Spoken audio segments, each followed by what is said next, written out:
Мы маленькие звезды. Под таким названием проходила третья смена на базе городского санатория «Профилактория».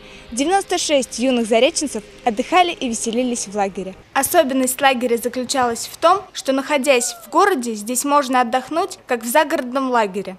На 21 день ребята поселились в уютном корпусе «Профилактория» и проводили свободное время на территории, граничащей с лесом. Городской санаторий «Профилактория» гостеприимно открывает свои двери для всех зареченских ребятишек в возрасте от 6 до 15 лет. Смена имеет направленность оздоровительная, не лечебная.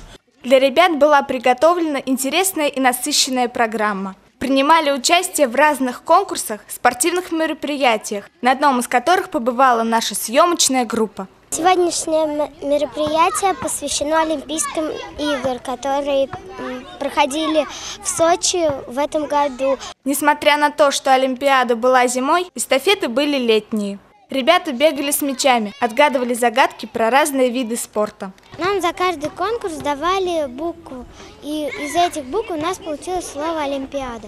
Мы сотрудничаем и с библиотеками, и с музеем, и с Домом детского творчества, и с Домом молодежи. То есть мы сотрудничаем со всеми учреждениями как культуры, так и спорта и образования.